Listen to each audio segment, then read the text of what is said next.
نوێترین چاپکراوی ئێمە کتێب بیرەوەریەکانی خاتوکوبرا عەزیمی بۆ بە ناوی مانای ژیانم و تا ئێستا پرفرۆشترینی ئێمە بووە بە درێژایی هەموو دو سێ مانگە ڕابردوو ئەمە یەکەم جارە لە باشووری کوردستان با بڵێن بڵاو دەبێتەوە چاپ دەکرێتەوە. سیمین خانی کچی کوبرا عەزیمی خۆی دوای کۆچی دوای دایکی با بڵێن بیرەوەریەکانی کۆ کردەوە و حازری کرد بۆ چاپ و ئێمە وەکو ماڵی وەفای چاپمان کرد. کوبرا عەزیمی یەکەم مامۆستای ئافرەت بوو لە سەردەمی کۆماری کوردستان و هەروەها یەکێک لە نووسەرە ئافرەتەکانی ڕۆژنامەی کوردستانی ئەو کات بوو کە کۆمەڵێک وتاری لە بواری پەروەردە و مەسەلەی مافی ئافرەتان بەگشتی نووسیون لە ڕۆژنامەی کوردستانی سەردەمی کۆماری کوردستان با بڵێن لە مەهاباد. لەو چەند مانگانە ڕابردوو ڕۆمانی کافکا لە کەنار دەریا کەی هاروکی موراکامیە زۆرترین خواست و داواکاری لەسەر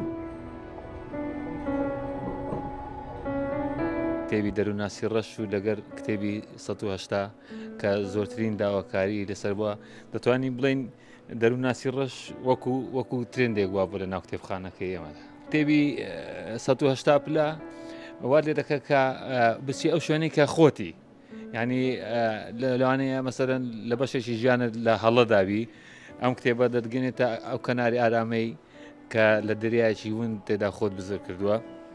کتێبی دەروناسی ڕەش ئەو کتێبە فێرە ئارامی دەکا، فێرە لە خۆبردووی دەکا، فێر دەکا کە کەسێکی نەرجس بیتن و ئەو کتێبە فێر دەکاتن کە لە دواخینەوە کتێبەی بڕیار دەدەی کە ئەتوو دەور نەدراوی بە گەمژەکان. کۆتا کتێبکە خوێنمەوە کتێبی مامۆستا تەڵات تاهیر بوو بە ناوی پاییزی زەعیم. ڕاستیەکەی کتێبێک بوو کە ناوەڕۆکەکەی بڕێک فەلسەفی بوو بەسە تا بڵێ کتابێکی خۆش و بەسوود بوو. کتێبی ئاینی کە زۆر کارگەری لەسرم هەبووی ئەو کتێبە بە ناوی خودا خۆشی دەوێت کە نووسەرەکەی عومەر ئەلعەوضەیە کوڕێکی سعودیە و کتێبی ڕۆشنبیری کتێبی 38 یاسای دەسەڵات کە وات لێ دەکە کە چۆن بتوانی لە ژیانی ڕۆژانت لە ئیشکردنت لە خوێندنت بتوانی دەسەڵات بەکاربێنی بتوانی ببیە لیدەرشیپێکی باش.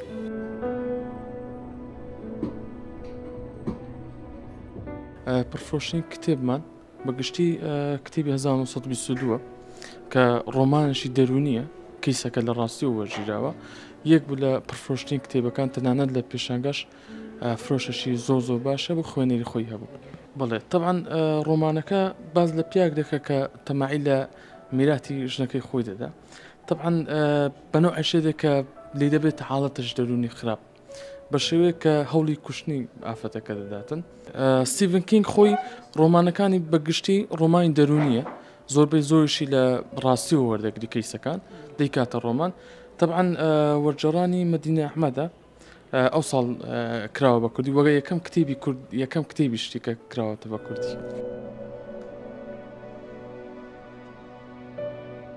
کتابی لیتل پرنسس ئەوەی ئەفلام کارتۆنبی پێشترکی سالی بوو تر باسیەکە ئەوەی زۆربەی 13 ساڵ 14 ساڵ دەیبن وەلەو ئێستا ئەوانەی 30 ساڵش 40 ساڵش ئەوە دەبن حەزیان لێیە.